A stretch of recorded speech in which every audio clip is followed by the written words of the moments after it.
მოგესალმებით, როგორც დაგკვირდით, მოგაწვდით თემას გლოვის ეტაპები. თემა გარდაცვალება და სიკვდილი ყოველთვის ნაცნობია, ალბათ ყველას ყავს საახლობლოში თუ ნაცნობოში გარდაცვლილი ადამიანი და ძალიან მნიშვნელოვანია, როგორ გავივლით ამ ეტაპებს. და რატომ არის მნიშვნელოვანი ამას ახსნე, იმიტომ რომ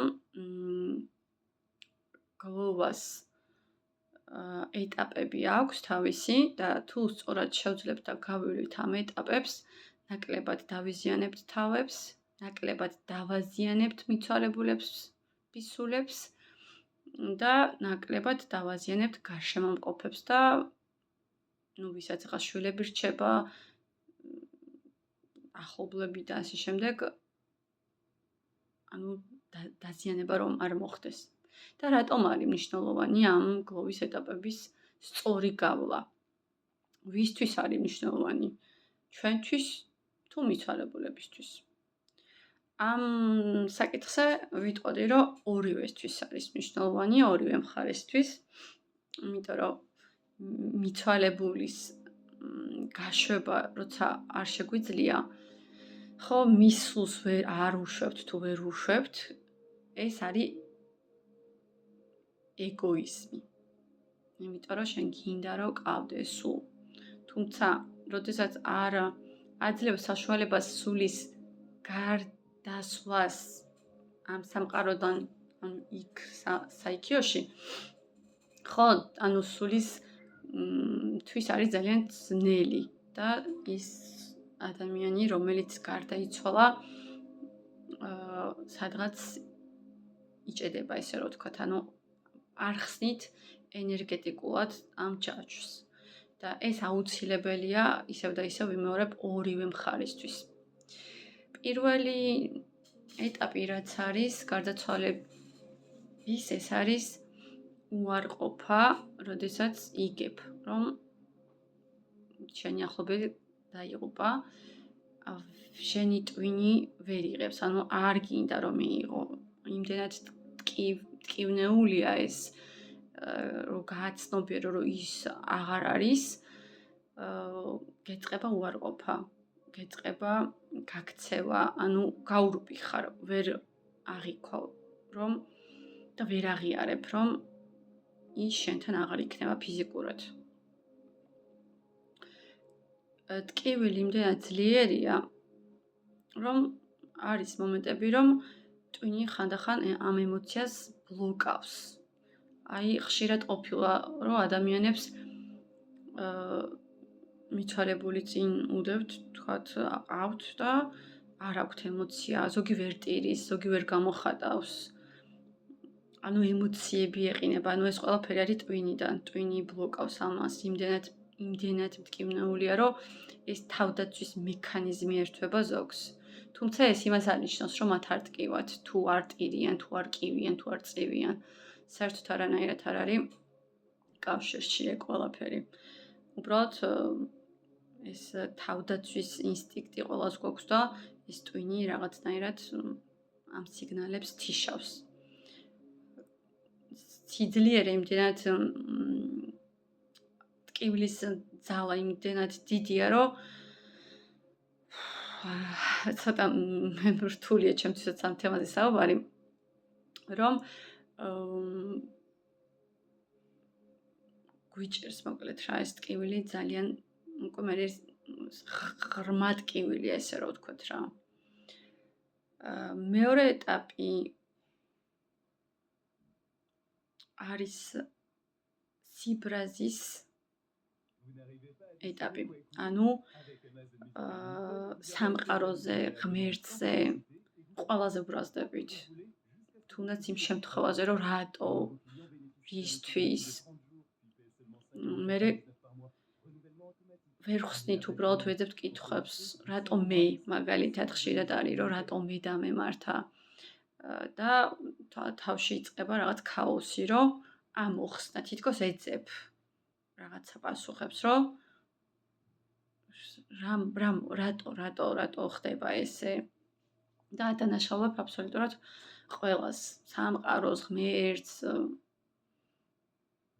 და მერე იწყებ სიბრაზეს.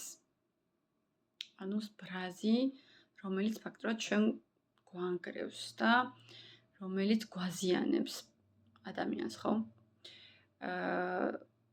ანუ ეს ეტაპები, 5 ეტაპი არის ზოგადად, მაგრამ არ არის ინდივიდუალურია, ვინ როგორი ანუ პირველი უცვლელია, იმიტომ რომ პირველი ყოველს ეს უარყოფა აქვს, რომ არა, ვერ იღებ ამ ინფორმაციას, შენი ტვინი ვერ აღიქოს, რომ ვერ იჯერებს, რომ არა, ეს აღარ იქნება ჩემთან. მაგრამ თუმცა ინდივიდუალურია და ყოველს შეიძლება ესე თანმიმდევრობით არ დაემთხოს და სხვადასხვა ეტაპი სხვადასხვა დროს კონდეს. მესამე ეტაპი არის თვითდანაშაულება, ანუ თვითგვემა ეწყება ადამიანს, რომ საკუთარ თავთან იწყებს ბრძოლას, რომ ესე რომ მექნა, ისე რომ ყოფილიყო, მაშინ რო არ წასულიყო, რო არ მომხდარიყო.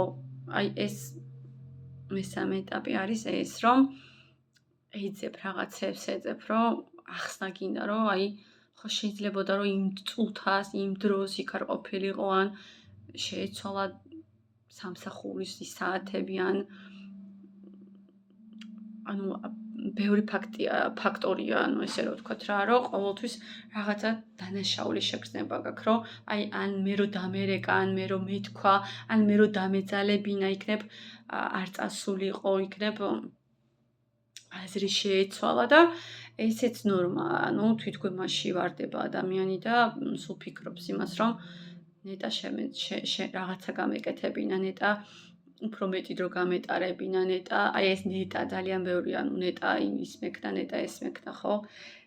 და ესეც გარკვეული ტკივნეული პერიოდი არის რა, რომ ვერ პოულობ, გინდა ამოხსნა რაღაცა, მაგრამ ვერ ხსნი, ვერ იგებ. ანუ ვერ აცნობიერებ, რომ რატო მოხდა ეს ყველაფერი ჩემ თავს.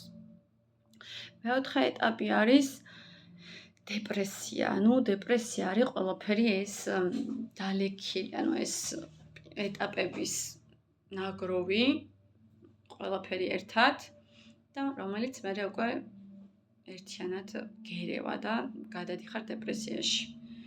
დეპრესია არის ისეთი მძიმე თემა, მით უმეტეს გარდაცვალების დროს რა, რომ რთულია ამ მდგომარეობიდან გამოხვიდე. ამისათვის არის საჭირო გარემო, ძალიან მნიშვნელოვანია გარემო. ისეთი ადამიანების ყოლა, რომელიც დაგიდგება გვერდში ემოციურად, გაგამხნევებს, გაგახალისებს, გეტყვის, რომ მე შენთანა ვარ. გეტყვის, რომ ნუ გეშენია, მარტო არ ხარ. იმიტომ რომ მარტო მართლა არავინ არა ვართ, ყველას ისევ და ისევ ვიტყვი, რომ ყველას გვყავს ვიღაც, ხო? ახლობელი წასული ამ ქვეყნიდან. და ეს დეპრესია არის უკვე ბრძოლა გადარჩენისათვის.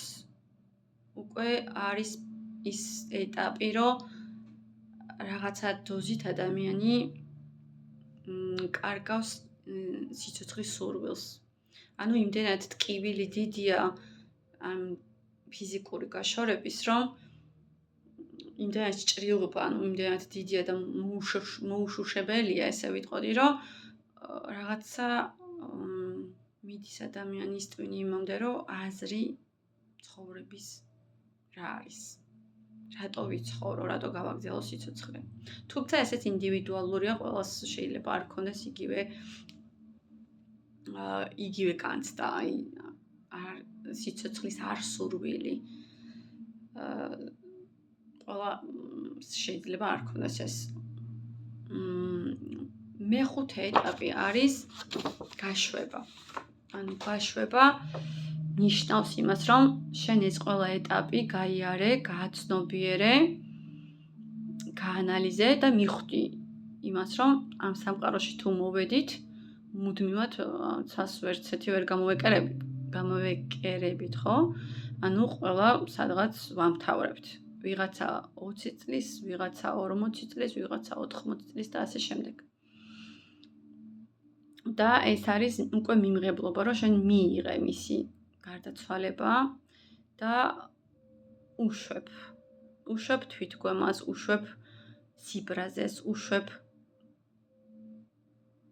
ყველა იმ ემოციას, რაც მისმა გარდაცვალებამ გამოიწვია შენში, უსამართლობის განცდას, ყველაფერს უშვებ. და აი, როცა ეს უკვე ცნობიერად ხდება, გაშვება და ხსნი, ანუ სულს ანთავისუფლებ და აძლევ უფლებას, რომ ის ცათათასუფეველში, სადაც გადაინაცვლებს, ანუ დაიმკვიდრებს თავის ადგილს. კიდე მინდა ესეთი რაღაცა ვთქვა, რომ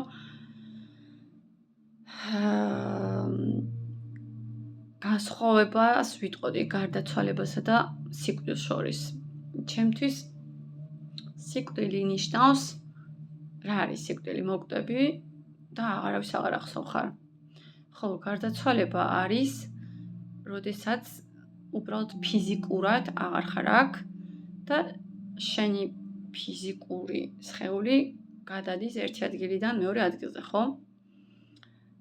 მაგალითს ისევ და ისევ მოვიყვან ჩემი მეგობრის მეუღლეს კახადორ ჩინავას და ვიტყოდი, რომ ის არ მომკვდარა, ის გარდაიცვალა, უბრალოდ ფიზიკურად არ არის ის ჩვენთან. რადგან მან ისეთი ცხოვრება განვლო და ისეთი სახელი დატოვა, რომ თქვა, რომ ახლა მოკვდა, ეს არის ყველაზე დიდი სიცრუე. ის არ მომკვდარა, რადგან მან იმდენი რაღაცა გაიარა, მიუხედავად იმისა, რომ 45 წლის იყო, თუ არ ვცდები, და ისეთი სახელი დატოვა, რომ მისი სახელი იქნება უკვდავი. და ზოგიერთი ადამიანმა შეიძლება ვიცოცხლოთ 80 და მეტი, მაგრამ ჩვენ ისე წავიდეთ ამ ქვეყნიდან, რომ ჩვენ არავის არ ვახსოვდეთ. და არც არავის გაახსენდეს შენი არსებობა, ვინ იყო, თქვათ, თამარ შარიქაძე. შეიძლება ზუსტად არავინ არ გაიხსენოს და ეგ არის ზუსტად ჩემთვის სიკვდილსა და გარდაცვალების შორის განსხვავება, რომ მკვდომა არის ის, რომ ხარ და აღარ ახარ, საერთოდ აღარ ახარ. ანუ ქრები ყველას გონებიდან, სივრციდან და რაღაცა დრო და დრო შეიძლება დაბადების დღეზე ვიღაცას ისეც გაახსენდი, ან არ გაახსენდი. აი რაღაცა დღესასწაულებზე ეგეც ტრადიციებიდან გამომდინარე, რომ თქვა, რომ აი ცხონებული, ესე და გარდაცვალება კიდე სულ სხვა მდგომარეობაა. უფრო ალბათ გარდაცვალება მაღალი სულის ადამიანებისთვის არის. ესეც ჩემი აზრით პატივია, რა ვიცი, მე ესე აღვიქვა რა, რატომღაც რომ გარდავიცვლებით, რომ უბრალოდ ფიზიკურად მოხდეს ჩვენი გადანაცვლება. და თუ ეს ჩვენ შევძელით, ესე იგი ჩვენ ვიცხოვრეთ. მე ესე აღვიქვა ყოველ შემთხვევაში. და ძალიან ბევრი ადამიანი მიდის, რომლის არც დაბადების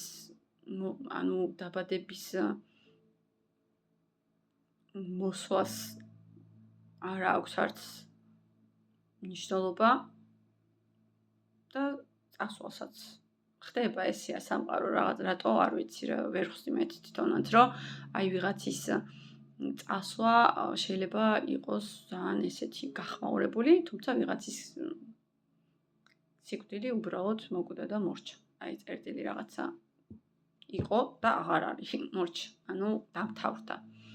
და როდესაც არ მთავრდება, ანუ გარდაცვალება გრძელდება, ანუ ესე ვიტყოდი რა, ადამიანის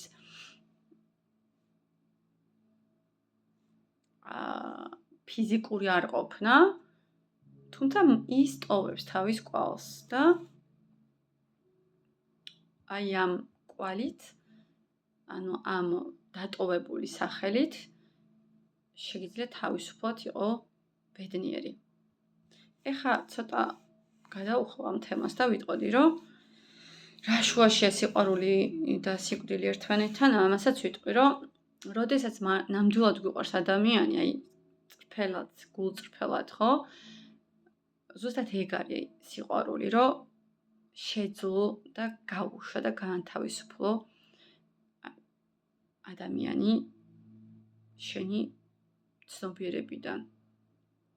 დაივიწყოს, არ ვამბობ, ანუ არ აგერიოთ ეგ ერთმანეთში და არ გეგონოთ, რომ იმას ვამბობ, რომ ჩვენ ვინმე უნდა დავივიწყოთ, არა. უბრალოდ უნდა გავწყვიტოთ ის ემოციური ბმა, რომელიც როგორც ჩვენ გვაზიანებს, ისე აზიანებს იმ გარდაცვლილ ადამიანს. აქედან გამომდინარე, ეს ყველაფერი უნდა მოხდეს ცნობიერად და არა რაღაც ესე ორ დღეში და ხა ერთ დღეში ფაქტია, რომ ამ ეტაპებს ვერავინ ვერ გავივლით და ვერავინ ვერ როგორც ახლა წელზე რო გადაგჭრან, რაც არ უნდა კარგი წამალი წავისვა და რაც არ უნდა კარგი ქიმთა მივიდე, იმ ჭრილობას სჭირდება დრო, რომ შეხორცდეს და ესეც ინდივიდუალურია. ვიღაცას სჭირდება 1 წელი, ვიღაცას 5 წელი და ვიღაცა კიდევ მთელი ცხოვრება რჩება. ანუ ესეც არჩევანია, ხო, ჩვენი არჩევანი გვაქვს ვიცხოვროთ გლოვაში, ვიყოთ სარპლოსროში, ვიყოთ საცდავები. ანუ ვინ როგორ როლს ირგებს, ვინ როგორ ვითარდება, ეს უკვე ინდივიდუალურია. მაგრამ მე ყველას მოგიწოდებ და ყველას გეტყვით, რომ იმუშავეთ თქვენ თავებზე, დაიმუშავეთ ეს ტკივილი და ეს ჭრილობა, სწორად დაიმუშავეთ და შეძელით და გაუშვით, რაც არ უნდა მტკივნეული იყოს და რაც არ უნდა შეუძლებლად მიგაჩნდეთ, იმიტომ რომ არ გაშვება სულს ტანჯავს, ანუ იმ სულს, რომელსაც უნდა რომ დაიმკვიდროს სასაფლაოში თავისი ადგილი. და მერე ჩვენ აქაც ვიტანჯებით. ხშირად არის ხოლმე კიდე ეგეთი დებატები, რომ აი ჯობდა ინვალიდი დარჩენილიყო და ეცოცხლა, ესეთი თემებიც არის. ანუ ესეც ეგოიზმია რა, სწორად გამიგებთ იმედია, იმიტომ რომ ის შენ ფიქრობ, იმიტომ რომ შენ გინდა ის რომ იყოს შენთან, თორე რატო ჯობდა, რომ იტანჯებოდეს მთელი ცხოვრება ეტლზე, რომელსაც გონება არ აქვს? ალბათ ყველას აქვს ნანახი ფილმი მე შენამდე. და ამ ფილმის გმირიც, როცა იღებს გადაწყვეტილებას, ხშირად მომისმენია რა, რომ სიკვდილი არ უნდა მიიღო ეგ გადაწყვეტილება, ეს შეცდომაა. მით უმეტეს ჩვენ, როდესაც ქრისტიანები ვართ, ჩვენი რელიგიისთვის ყოველად მიუღებელია, ხო, ეგ საკითხი, რომ მიიღო გადაწყვეტილება სიკვდილის. თუმცა მეორე მხარე არავინ არ იცის, რას გადის, რა ტკივა, როგორ იტანჯება და რამდენად რთულია მისი სულისთვის იდო უბრალოდ იყო აქ, ფიზიკურად ცოცხალი, მაგრამ უმოქმედო. ანუ ამას ვერავინ ვერ აცნობიერებს და ახლობელი ადამიანისთვის მესმის, რომ მნიშვნელოვანი არის მისი სიცოცხლე, ანუ ფიზიკური ყოფნა. მაგრამ იმ ეტლში რომ დაგვსვან თითოეული ჩვენგანი, ხო, არავინ არ იცის ჩვენ რა გადაწყვეტილებას მივიღებთ. მე პირადად მიფიქრია მაგ თემაზე და ვაღიარებ, რომ მირჩევნია, რომ თუნდაც 40 წლის ასაკში წავიდე, ვიდრე მთელი ცხოვრება ვიყო ეტლზე მიჯაჭვული და ვიყო უმოქმედო. ეხლა შეიძლება ჩემმა ნათქვამა რაღაცა გამოიწვიოს თქვენში, რომ ან დამეთანხმოთ, ან არ დამეთანხმოთ, მაგრამ ეს ჩემი პირადი აზრია. ყველას ჩვენი აზრი გვაქვს და ჩვენი შეხედულება ამა თუ იმ საკითხზე. ხო, ახლა მე ვიტყოდი კიდე იმასაც, რომ ვიზეთ ჩემი ძალიან საკმაოდ ახალგაზრდა დაიღუპა და რო ვაცნობიერებ და ვაანალიზებ, იმდენად სწორად გალო თავისი გზა და იმდენად კარგი ადამიანი იყო, რომ ჯობდა ეხლა სწორად აღიქვავთ იმედია, რომ მაგასაკში დამთავრებულიყო, ანუ დაესრულებინა ცხოვრება, ვიდრე ეცოცხლა და ეტანჯა. ანუ იყო ცოცხალი არ ნიშნავს იყო ბედნიერი, ხო? სიცოცხლე რა დანიშნულება აქვს სიცოცხლეს თუ გამუდმებით ტანჯვაში ხარ, სულიერად თუ იტანჯები. დამერწმუნეთ, რომ მე მაქვს ნამუშევარი ესეთ ადამიანებთანაც და იმდენად ძნელია სულიერი ტკივილებს გაუძლო, რომ ძალიან ბევრი ნატრობს სიკვდილს. იმიტომ რომ ძალიან რთულია ფიზიკურ დონეზე კონდეს ისეთი ტკივილი, რომელიც სიცოცხლის აზრს გაკარგვინებს. და იყო უმოქმედო და უბრალოდ იდორა, ესე რომ ვთქვათ, აი ძალიან მინახავს ბევრი ეგეთი ადამიანი, რომელიც უბრალოდ პირს აღებს რაღაცა ინსტინქტების დონეზე არის რა. ხო და ასეთი, სიცოცხლე არ ვიცი ვისთვის როგორ, მაგრამ ჩემთვის ტანჯვას უდრის, ესე ვიტყოდი. კიდე იმას ვიტყოდი, რომ არანაირი მნიშვნელობა არ აქვს ასაკს, ვინ რომელ ასაკში წავალთ ამ ქვეყნიდან. თავარი არის თავარი ციფრები არა, თავარი ხარისხია, რამდენად სწორად გავიარეთ ეს ცხოვრება, რამდენად ვიცხოვრეთ და გავაცნობიეროთ, ესეც ძალიან მნიშვნელოვანია. ძალიან ბევრი მინახია 80 და 80 წლის ზევით ადამიანები, რომლებსაც ცნობიერება საერთოდ არ აქვთ და რომ კითხო რატო იცხოვრე, პასუხი არ აქვთ. ანუ სულიერი განვითარება არ მოხდა და დარჩნენ იმ დაბალ ცნობიერებაში. თუმცა ესეც ყველას ხო თავისი არჩევანია, ანუ აირჩიო განვითარდე თუ აირჩიო დარჩე განვითარებელი. ანუ ალბათ სავარაუდოდ იმ ეპოქაში, ძველ ეპოქაში უფრო რთული იყო საკუთარი თავის განვითარებაზე კონცენტრირება. ამ დროში კი ძალიან ბევრი განვითარდა ადამიანები, შეიცვალა ცნობიერება, ძალიან ბევრი, თუნდაც ფსიქოლოგები, კოუჩები, არის 1000 ტექნიკები, რომელთაც შეგიძლია დაამუშავო შენი ნებისმიერი ტრავმა და გაუშვა. და ვფიქრობ, რომ ამ ეპოქაში ყველა ადამიანს უნდა ქონდეს სურვილი და მცდელობა, რომ დავამუშავოთ რაღაც ტრავმები და თუნდაც გარდაცვალება თემაც არ იყოს რაღაცა ტრაგედია და ვისწავლოთ მიღება და გაშვება, რაც ყველაზე მთავარია. მოკლედ დღეს ამ თემით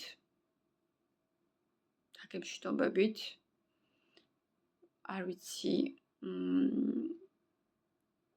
ვინ ეხა რა ეტაპს გადიხართ, მაგრამ ყველას გისურვებთ და გამძლეობას, ყველას გისურვებთ, რომ გეპოვოთ საკუთარ თავში ძალა ტკივილს რომ გაუმკლავდეთ და ძალა იმის რომ გაიაროთ ეს განსაცდელი სწორად. თავარია არ დარჩეთ თვითგვემაში, თავარია არ გაუუბრაზდეთ სამყაროს, არ გაუნაწყენდეთ, მიიღეთ უბრალოდ ის რაც ხდება, რაც არ უნდა მტკივნეული იყოს და მიეცით საკუთარ თავებს უფლება ცხოვრების, გაღიმების, სიცოცხლის, რადგან ეს ყველაფერი მნიშვნელოვანია ისევ და ისევ თქვენი გარდაცვალების, ჩვენი გარდაცვალების, გარდაცვლილი ადამიანების სულისათვის.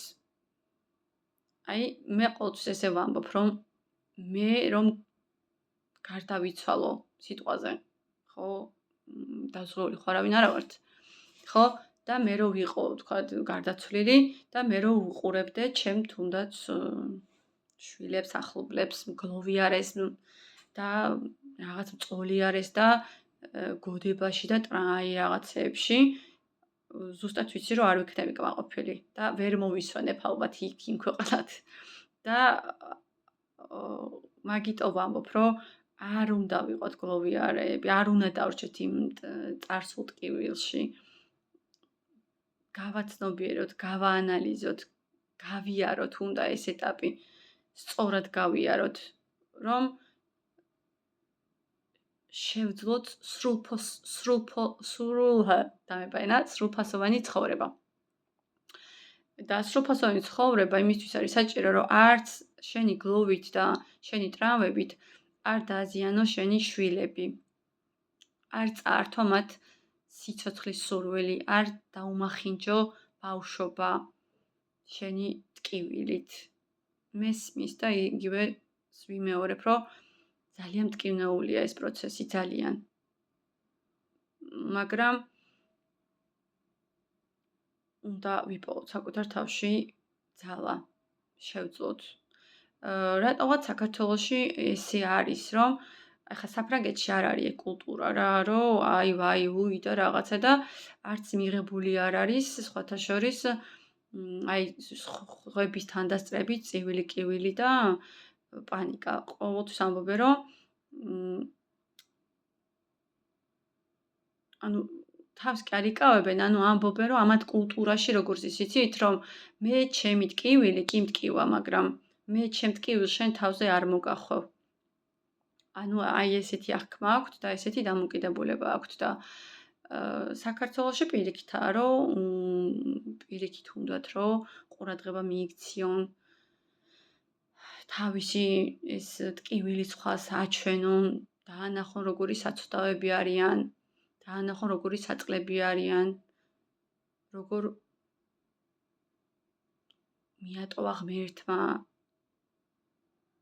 როგორ გაბრაზებულები არიან, სამყაროს ეჩხუბებიან, მერე საკუთარ თავსაც ეჩხუბებიან და ვერ გამოდიან, ანუ წრეზე დადიან რა და ამით აზიანებენ საკუთარ სულს და გარემოცვასაც სხვათა შორის.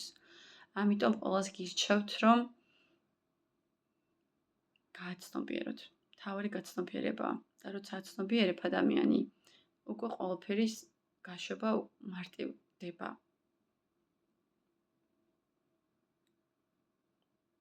მოკლედ ამით დაგემშვიდობებით. ვიმედოვნებ, რომ ვინც ახლა ამ პროცესში ხართ და გადიხართ, ეს ვიდეო დაგეხმარება და შეგიმსუბუქებთ და გაგაცნობიერებინებთ აი ამ ეტაპებს და იმ რო გეცოდინებათ, რომ აი ეს ეტაპები გაქვთ გასავლელი და სწორად უნდა გაიაროთ, რაც თავარია, ხო? მერე უკვე გაცნობიერებულად, როგორც პატარა ბავშვი იწყებს სიარულს და თითოეული ნაბიჯის გადადგმის დროს არის იმის საშიშროება, რომ დავარდეს, იგივე საშიშროება არის ამ ეტაპების გავლის პროცესშიც, რომ იმდენად გტკივა და იმდენად